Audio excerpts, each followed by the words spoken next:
Katie, I've got some bad news. Oh no, what is it? We gotta leave Substack. You know what? Is it because they had a party and they didn't invite us? They invited me. It's about the party. Oh. Were you not invited? No, I was not invited. Well, you're not in New York. You don't go to anything. Sometimes they invite me to stuff. I will not go to it. But do you think finally the thing has happened that Jana has always warned me is going to happen? That if I continue to say no to every opportunity, I'm going to stop getting asked? Yeah. Has it happened? Yeah. We reached that point? Well, yeah. And also whenever someone from some city's like, why don't you do an event in LA? I blame it on you because that's true. Jesse, I will go to LA for the sandwich. For the sandwich, for Dune. Yeah. Oh, maybe we could do an event at Dune. It's very small. It is small. So we could sell it out. No, we have to leave Substack because I was at a Substack party yesterday, whatever day that was. I want to say Thursday. And it was sort of a conference. And then there was a party at the end. And I looked around the conference and I realized it was like... all white people? Yeah, that's why. Because it wasn't racially diverse again. Enough. No, it was all like... attractive 20-something media people. Like, just, it was... oh, yeah. We don't belong there. No. We're supposed to be the freaks. Like, this could have been, like, pick some lefty literary journal. It was, like, that kind of crowd, and Substack is supposed to be bigots. You know, monsters like us. Yeah, where's the bigot conference? I guess that's why I wasn't invited to the conference. Well, I mean, I don't know why I'm glad I was invited. I had fun. Although I did once, like... there was sort of a conference, and then at 6, it sort of turned into a party, and more people came in. When I looked around this room of interesting, largely attractive young people from every walk of life, and of course, I went home, and I watched basketball, and I ate frozen yogurt. But it is funny how Substack... I mean, it's good how they have completely not just survived. Won? Yeah, they've won. I mean, who knows? All their enemies are dead. Who knows how... or they're on ghost. They are ghosts. Shout out to Jude Doyle. Yeah. Should I mention that? If you say Jude Doyle's name 3 times, does he just show up at your house and scold you? So Jude was not at the party. Was there a ghost party next door? A smaller party? Maybe. I just like this was it was clear from some of the questions like during the conferences. It was also a ideologically diverse crew. Rude. You know who I saw was Karen Attia. She was there. Oh, did you guys chat? And like Matt Iglesias. So it was a full range of from bigots like Matt. I did. I said hi to her because we had met on a dating show. You're gonna make me sound douchey. Yeah, dating show. It was a junket to Germany. Me, Iglesias, and Karen Attia had been on the same junket to Germany. I can't tell if this is a true story or the intro to a joke. A Jew, a Cuban Jew, and a black woman go on a junket to Germany. What do you think the headline would be, Katie? That's the headline. I dare you. This will get us kicked off Substack, and then we won't have to be on it anymore. No. Anyway, it was a good event, but it made me realize Substack is mainstream, and everyone's hotter than me, so we need to leave. All right. Well, I've been looking for an excuse. I have something more important than that to alert you to. You got our notes there? Yeah. All right. Click that first link. This is a White House link, so it's going to be very inappropriate. Oh, Jesus Christ. I saw this. Yeah. Read it. Today we remember a legend. On this day in history, Harambe would have celebrated another birthday, an icon that became part of internet history, American culture, and entire generation's timeline. Okay, that's enough. That's enough. Do you want to remind people who Harambe? Harambe was a gorilla who this dumb kid. Yeah. How old was the kid? Like 3 or something? This idiot kid climbed into Harambe's cage stabbed in him. Cincinnati, I want to say. They do have a big zoo there. It'd be weird if it was like Fallujah. Cincinnati. Yeah, it was Cincinnati. Anyway, this was back when the internet was good. I think a kid got into his enclosure. They killed Harambe rather than doing what they should have done, which is kill the kid to protect Harambe. And Harambe became this incredibly wholesome meme. I think everyone listening knows this. Like, just Google Harambe. You'll find... No, we have a lot of elder listeners. Tons of your friends. My friends. You'll find a ton of, like, generally very wholesome memes about Harambe. And I think Harambe united the internet because, like, everyone is hoping, as some of the memes suggested, that Harambe is in heaven. Sometimes in heaven, he is with Cecil the Lion, who was also killed. Yeah, so at the beginning, this incident sort of united the internet, but then... and there were all of these memes kind of mourning Harambe, but then pretty quickly it became more fodder in culture wars. So some progressives called this out as racist. The kid who crawled under this enclosure and Harambe like dragged him into the pen, he was black. So there was this idea that people valued the gorilla's life more than the black kid's life. And then the meme itself was co-opted by right-wingers, particularly like racist online edgelords, partly, blaming the kids' parents because they saw the kids' parents as irresponsible and they were black. And then partly because this sort of classic, like comparing black people to apes and gorillas. So Harambe himself did nothing wrong except for almost kill a child. And the White House tweeting about this has inspired another wave of reactions. Jesse, have you seen any of these? Well, I don't know. What I saw people pointing out was like he died very close to the day George Floyd died. George Floyd died May 25th. Harambe died May 28th. And people were sort of like, was the White House making some sort of point by tweeting this out? I don't know. Okay, that seems dumb too. That theory seems dumb. Yes. I'm not saying that there's not some dog whistle here. I mean, the White House comms people seems to be run by 22-year-old edgelords, but this connection with the death of George Floyd, it's not the same day, and it's not as though they like chose the day that Harambe was killed. This seems like a stretch. I mean, it's just weird. Probably not. The Trump, the shit like the DHS post is like pretty racist. There's nothing, I wouldn't put anything past them. I think it's weird. It makes me, what I hate is, it's not Harambe's fault that he's been embraced by Donald Trump, but that makes me like Harambe less. I doubt Donald Trump knows who Harambe is. He would probably see a photo of Harambe and say something about how it's Leslie Jones.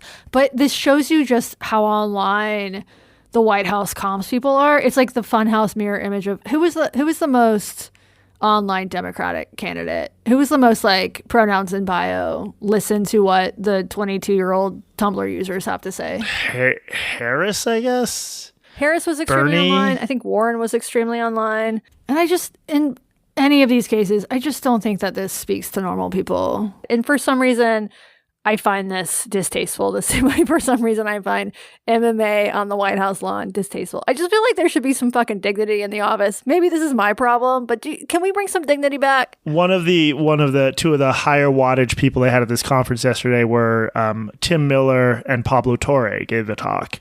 And one of the things Pablo Torre pointed out was like one of the failures of the Tim Walz social media strategy was like Tim Walz was a football guy. Why not lean into that if you're going to do the whole like masculine thing? And Tim Miller said it's because all the social media staffers are gay, and he blamed it on the gays. Yeah. Which he said he's allowed to say. And I think you're allowed to say it, but I'm not. Yes. I think that's probably true. So it's the gays' fault. Yeah. Yeah. Although I think that maybe the Trump White House could use a few more gays. This is their problem. Not enough gays. Oh, you don't think the MAGA movement is like 70% gay? We are going to talk about Twinks for Trump soon. That was actually going to be today's episode, but something else came up. So I think we're going to save that for the next Primo. Oh, great. Katie, what are we going to be talking about today? Jesse, today we are revisiting the Patrick Tomlinson saga. This is Stalker Child? You were mentally ill. Yes, this is a character, an extremely online and extremely harassed character. We have some updates on the Patrick Tomlinson story that we first did in 2023.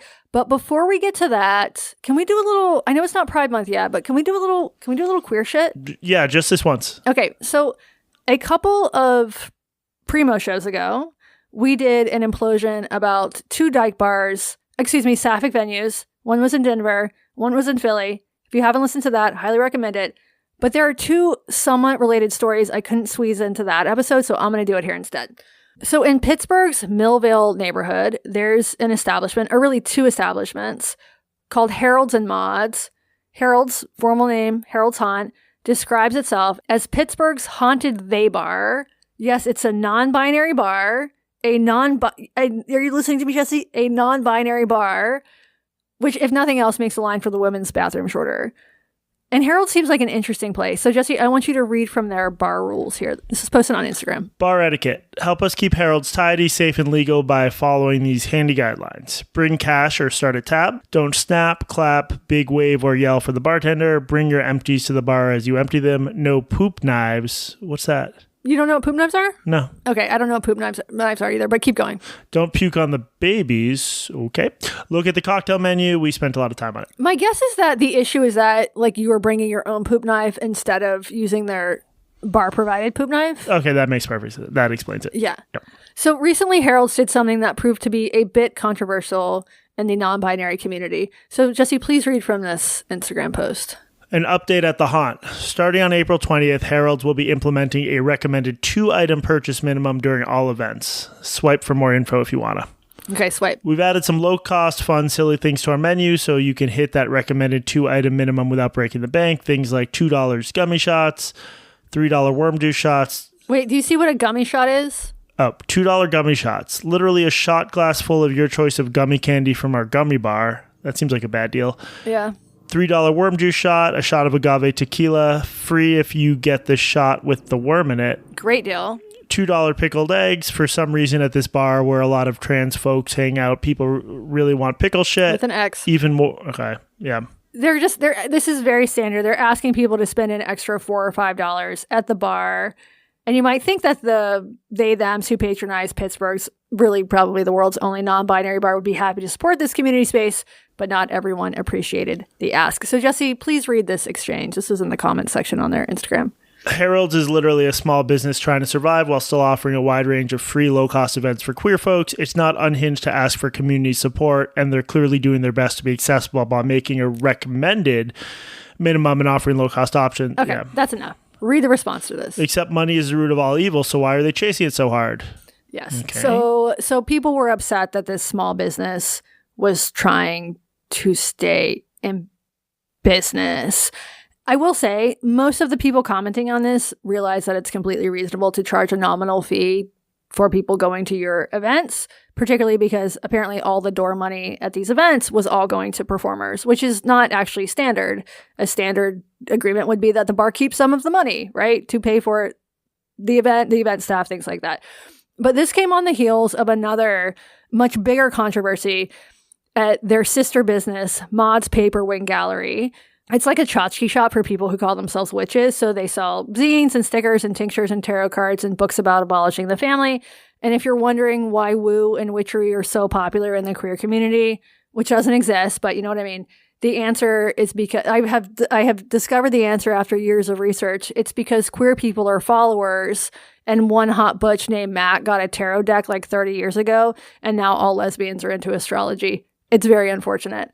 Jesse, you're on the meat market. Are you encountering a lot of astrology lovers in your travels? Yeah, there's a huge thing. Straight women in astrology is a huge thing. I can't believe we're even asking that. That's so offensive. That's cultural appropriation. It's cultural. They stole it. Well, who stole it from who? They stole it from the queer gentrifiers. Oh, okay. So apparently both Harold's and Maud's are having money problems because a few months ago, Maud's posted on Instagram asking for people to volunteer to work there in exchange for store credit rather than money. So here's the ask. Jesse, please read this. In the shop, what we're looking for, folks who can work with an X, regular shifts a few hours a week or month, folks familiar with retail, folks familiar with Discord, folks who like doggos.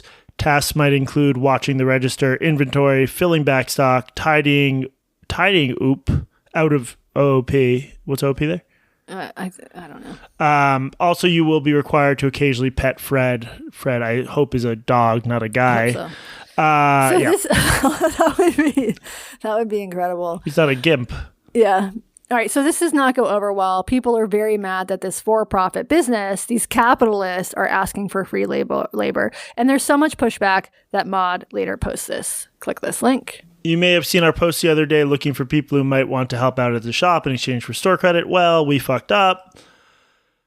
Given the capitalistic hellscape in which we live, our thought was that this might be a good way to introduce bartering for goods. Since we know so many people, ourselves included, are low on funds right now, our thought was we get someone to help with small tasks, and that someone gets an item they've had their eye on, everyone benefits. But nah, that's not actually how it works. In response to our post, points were made that in our excitement over having people say they wanted to help, we didn't consider the big one being labor law.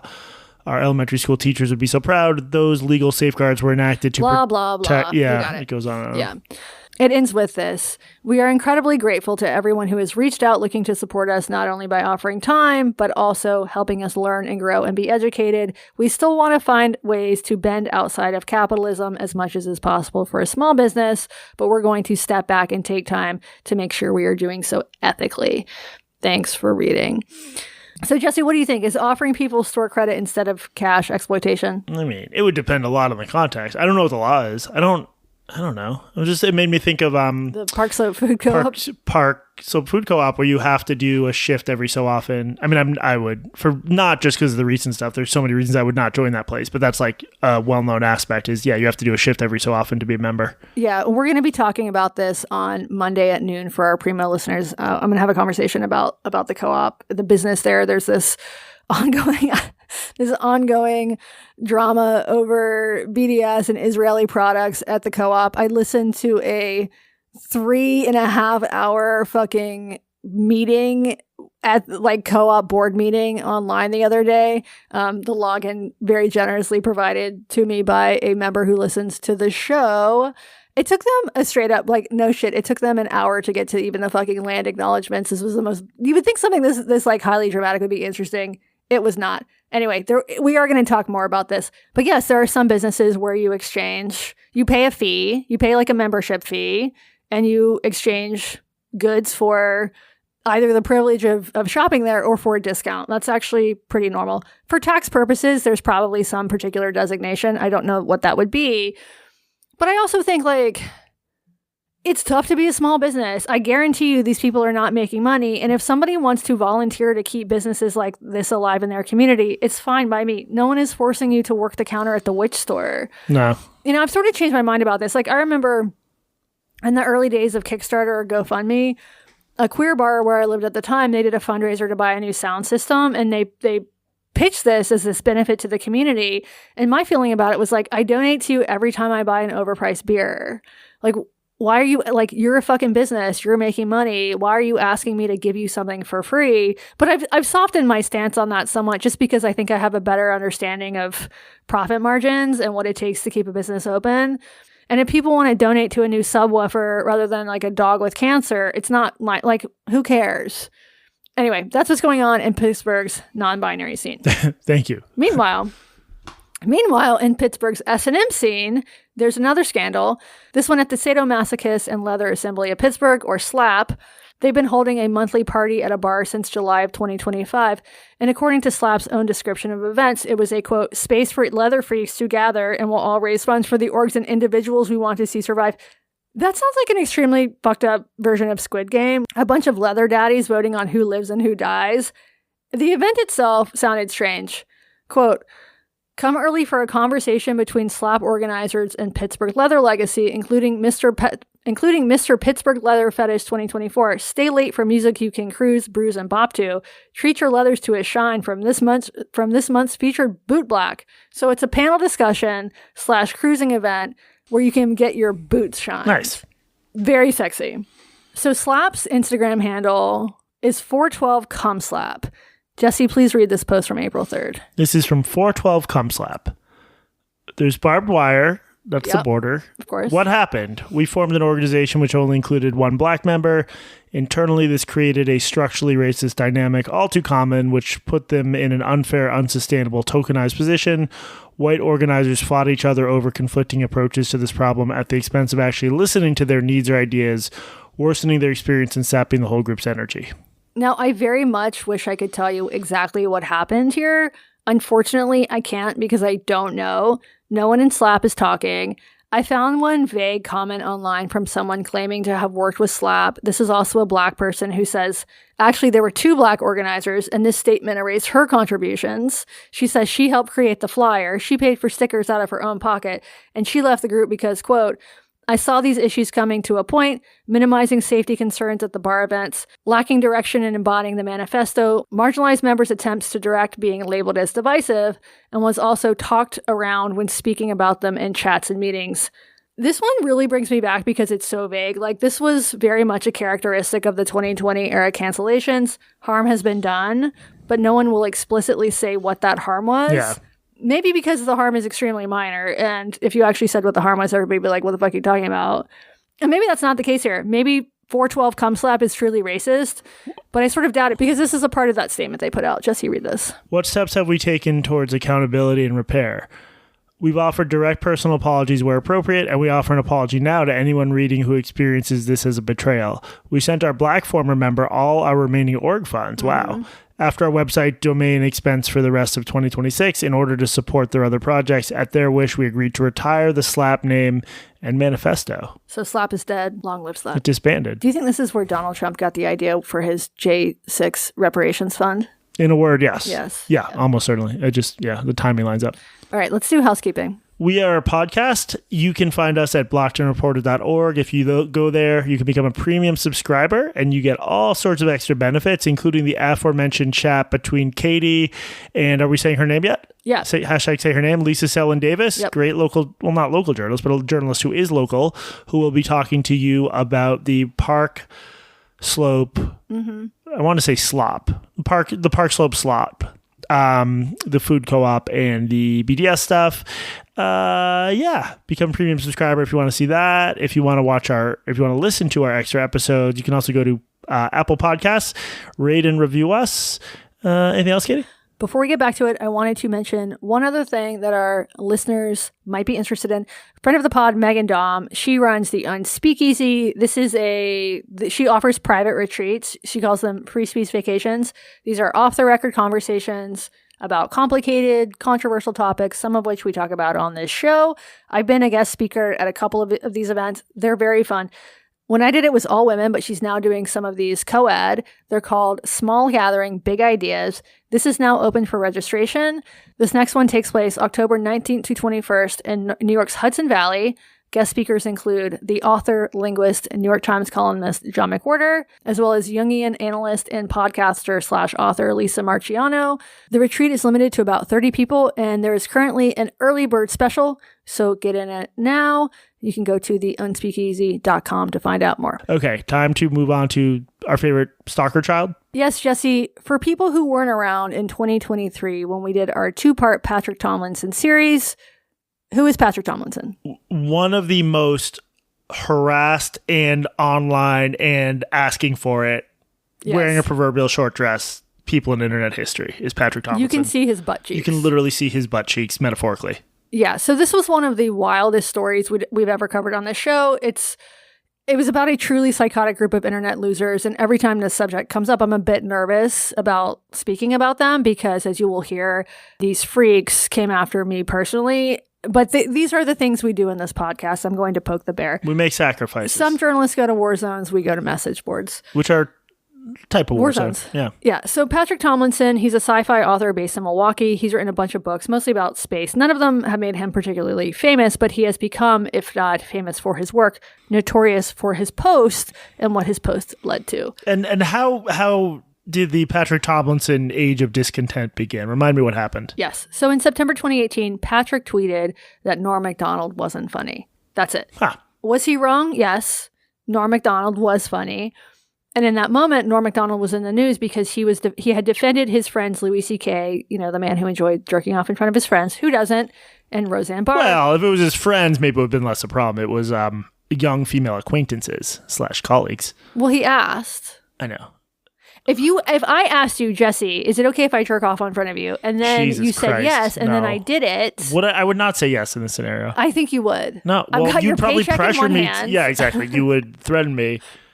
Louis C.K. is so much funnier than Norm Macdonald, by the way. Sorry. Don't let Opie and Anthony forums find out about that. Oh, no. Although they probably love. Okay, I'm not even going to. These people are psychos. They really love. Yeah. Anyway, so Norm Macdonald had defended Louis C.K. and Roseanne Barr. This was after her Ambien moment. She called Valerie Jarrett Harambe, essentially. And what she said later was a Ambien moment.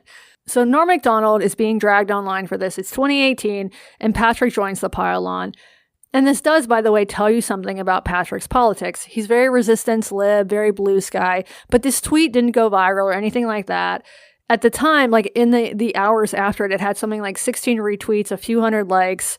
On Twitter, it was nothing, but on Reddit, specifically a Reddit called r/Opie and Anthony, it became something else entirely. So, Jesse, you're from Boston. Can you explain Opie and Anthony? Yeah, there were these shock jocks. I associate them with, was it WAAF?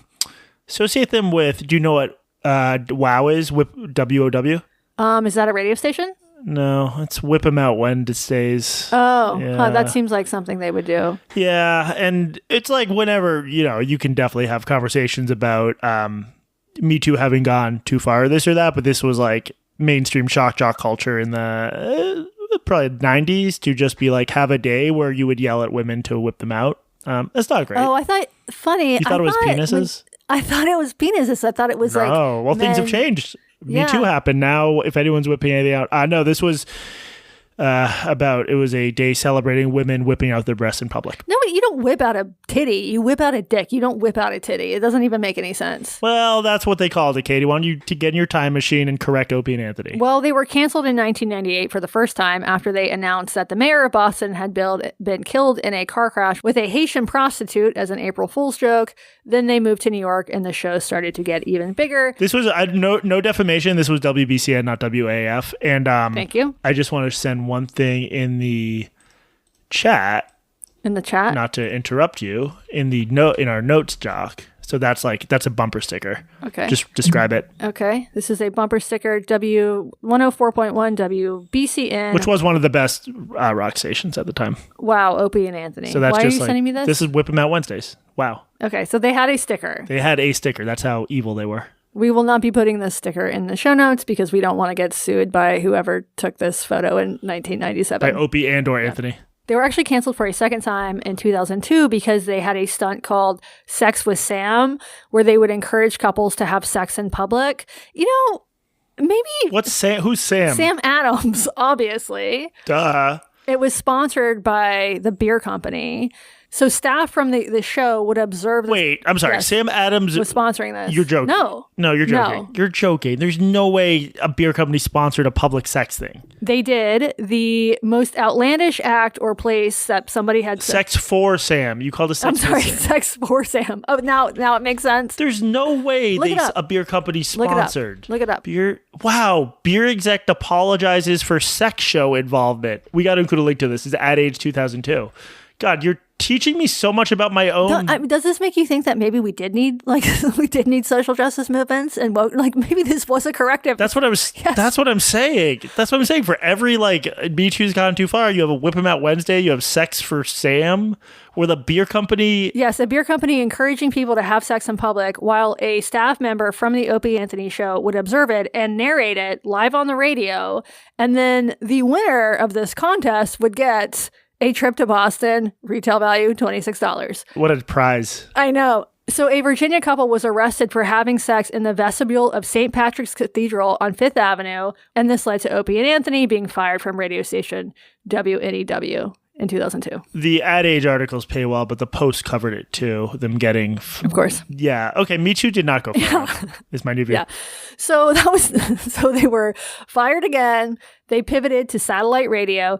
They managed not to get fired for over a decade, but then in 2014, Anthony, his real name is Anthony Cumia, he went on a tear on Twitter. He said he was assaulted by a black woman in New York, and then he posted this thread. Jesse, why don't you read a few of these tweets? So I'm taking pics in NYC, and a black girl who was in frame punched me in the face. I called her a fucking... something, because that's what she was. He has symbols, so it's unclear what he called her. I suppose we can guess. Yes. It's probably really racial. Then she punched me 5 more times. She's lucky I was a white legal gun owner or she'd be dead. Then 5 blacks started giving me shit. And this is 2014. This is not 1994. And it goes on in that vein for quite some time. Yeah. They aren't people. I told them to back the fuck off. This wasn't their show. The cunt boys then punched me again. Seems white boys don't hit back. Lucky Savage. He calls her a lying cunt. I hope she gets shot. I hope she gets shot in her ass fuck face. Yes, okay. They aren't people. It's a jungle out in our cities after midnight. Violent savages own the streets. They all came to defend this pig. I had to yell like dogs. So he got fired for that. What? Just that? Okay. So after that, Opie stayed on and did the show solo for a while. It didn't quite work, and it was later canceled, but the Opie and Anthony subreddit outlasted the show, and the users were, by all accounts, awful, which you can sort of guess based on who they were fans of. Yeah. Truly deranged antisocial losers, and they would harass people who annoyed them, mostly liberals. So Patrick, who is an annoying liberal who insulted Norm Macdonald, he was the perfect target. In no small part because of Patrick's own response to being bullied. We'll get to that in a second. But what happened to Patrick goes well beyond your garden variety online bullying. They got his phone number, his email, his home address. They spammed his Amazon reviews. They got him banned from Twitter multiple times, including by reporting his own profile photo, which was a headshot that he paid for as a copyright violation. They make parody accounts in his name. Like Jesse, so I just searched Twitter or X for the name Patrick Tomlinson. Here's a screenshot of just the top few Patrick Tomlinson accounts. Read these. Is that top one the real one? Stealthy Geek? Yeah, Stealthy Geek is him. Patrick Tomlinson's Stolen Galaxy. Mm-hmm. Patrick Tomlinson's Dildo. Patrick Tomlinson, Patrice Tomlinson, Patrick S. Tomlinson's Leaked Pornhub, and so on. Yeah, so they dug into every facet of his life, including his messy first divorce. They paid for an actual Norm Macdonald cameo where Norm read a script mocking him. Someone contacted him pretending to be a journalist named Josiah, did 2 hours of fake interviews and posted them online. That's the light stuff. It got criminal. So someone called in a bomb threat to a Patti LaBelle concert he was attending in Milwaukee. 2,000 people had to be evacuated. They called in a bomb threat to a Brewers game that they knew he would be at. They've stalked him in person.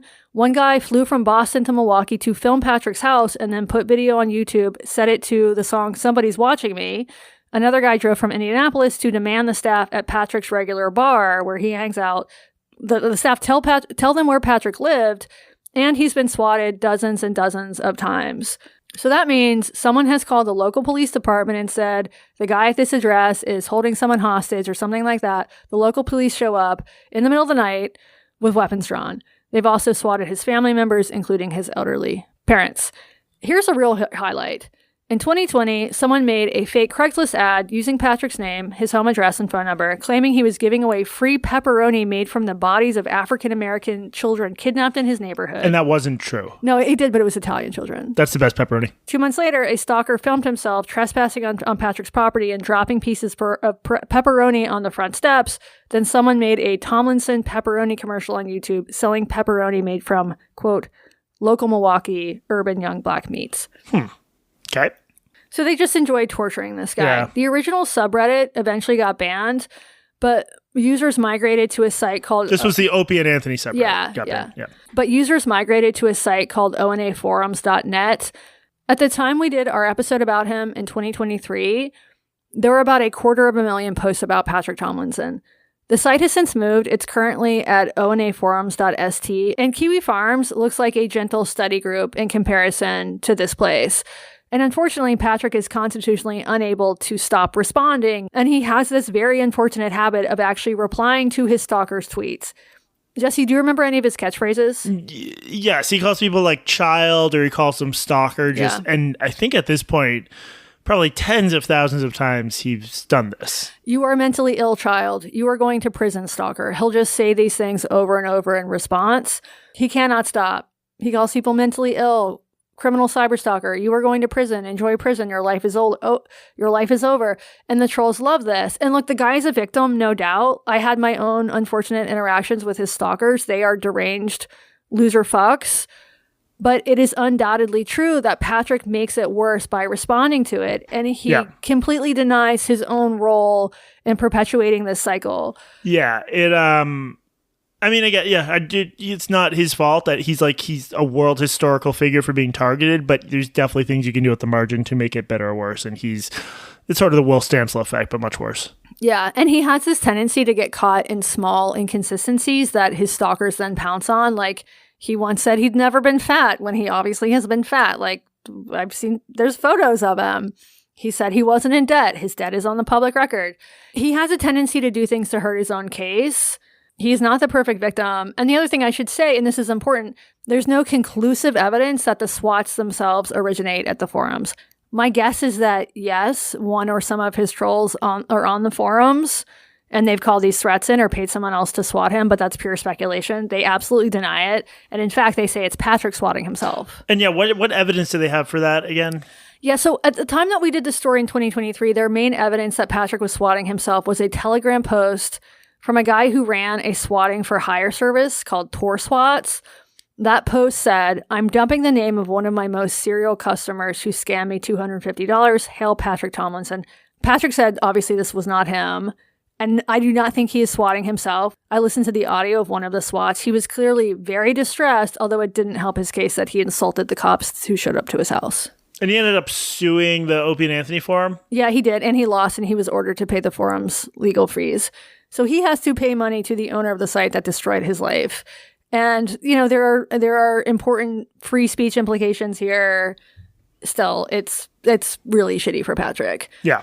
And just like with Huey Farms, any attempts to get the site actually taken down have failed. They just moved domains. There's a lot more to the story that I won't get into here. I'll post a link to our 2-part series for anyone interested. It is truly psychotic. There's this self-proclaimed cybersecurity expert named Jackie Singh who decided... Oh, I forgot about Jackie Singh. She's so crazy. She's crazy. She decided that she was going to help Patrick and unmask tour swats, and she named a random Swedish man who had nothing to do with this. And tour swats was, by the way, actually unmasked in 2024 after our episode came out. And by unmasked, I mean arrested. Turned out it was a 17-year-old from Lancaster, California named Alan Fillion. The DOJ tied him to more than 375 swattings and under threats, not just of Patrick, but of schools, mosques, colleges, government officials, and others. He pled guilty in federal court. And in February 2025, he was sentenced to 4 years in prison. So Jackie was wrong about that, whoopsies. And even worse, after our episode, she accused me of being trans, but was unclear if I'm F to M or M to F. And she's probably listening to this, so Jackie, get back to me on that. Which is it? Yeah, well, I've been curious about that too. And I mentioned a second ago that after our episodes aired, Patrick's stalkers came after me. They did. They started calling me incessantly. They also called members of my family, including my dad. They called my dad and they said that his daughter has sex with stuffed animals. As though Hal Herzog can't recognize a furry when he sees one. Insane. Come on, guys. Do better. Yeah. But it wasn't fun. I had to call the local police station and tell them I might be swatted. I had to explain to my family what was happening. But unlike Patrick, I know the answer to crazy is silence, and I just blocked their numbers, and they stopped. Okay, does this bring us to an update? What happened? Yeah, so we actually have a few updates. So first off, Patrick got in a feud with a lit agent named Leslie Varney. She's based in Seattle. She represents sci-fi and fantasy authors, so they're in the same professional world. Remember, he's a sci-fi author. They move in the same convention circuit. What are they fighting about? So in May 2024, Patrick posted a thread on Twitter about Varney in which he said that over the previous year, she had, quote, made the conscious choice to closely align herself with the criminal cult stalking and swatting my family. The actual substance of what she did or didn't do is a bit murky. Like most of the details either come from Patrick or from a small number of right-wing sci-fi blogs that have been dunking on Patrick for years. The basic story is that there's a convention called PenguinCon. It's a sci-fi / open source computing convention. Sounds fun. It's held in Ann Arbor, Michigan. Patrick was invited to and did present in 2022. He says that there was a bomb threat at that event, but the organizers were prepared. They coordinated with local police to take a bomb-sniffing dog around the property. They found nothing. The convention went on. That detail has been disputed by the anti-Patrick side, but this is his retelling. So in 2024, Patrick says he gets an email from the same organizer who invited him in 2022.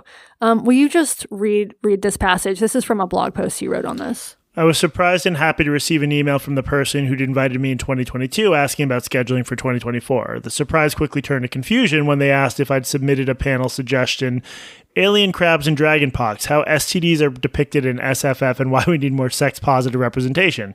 Reader, I had not. I'm all for sex positivity, but no, I didn't want to run a panel on space herpes. So he says that this was one of his stalkers impersonating him, and this person applied to hold this panel, which is a good idea for a panel, I think. Yeah. All right, back to Patrick. Read this part. I politely declined to run their panel, but offered to do another presentation of my own choosing. My counteroffer was quickly accepted, and a presentation, Why Not Venus, about terraforming our closest planetary neighbor was put on the official schedule. I booked my room and set to work researching, preparing, and practicing the presentation, an intermittent process which took a total of about 2 weeks. So he says that just hours after he was finishing his presentation, he was informed by PenguinCon that he was being disinvited due to threats and harassment from his stalkers. And he said the last time that hadn't worked, right, they'd tried to get it canceled, but why did it work this time? So a lot of this is disputed. There are endless wars in the sci-fi literary world, much of it based on politics, from what I can tell, with the right-wingers continually on the outs and feeling aggrieved. So you can read dueling blogs debating every allegation and counter-allegation. But in Patrick's retelling, he says he got this message from the organizer. Jesse, read this.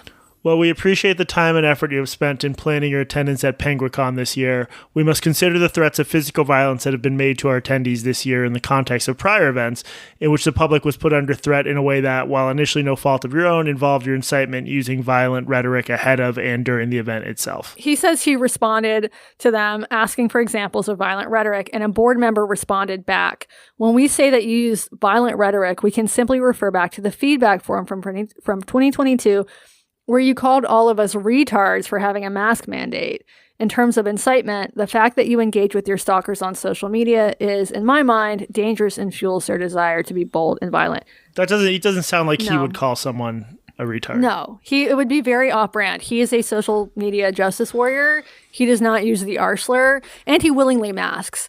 So he says this, and this makes sense, that once again, he was being impersonated by a stalker. So their like feedback forum was a public forum that anybody could reply to and wouldn't be hard to impersonate Patrick. As for the second claim, that his engagement with his stalkers makes the situation worse. Yes, it does. Patrick told them, however, what he told me, quote, ignoring them doesn't make them go away. Indeed, it has been our long experience after nearly 6 years, ignoring them is what makes them double down and become more bold and violent. So that's what he says every time someone is like, dude, stop feeding the trolls. Yeah.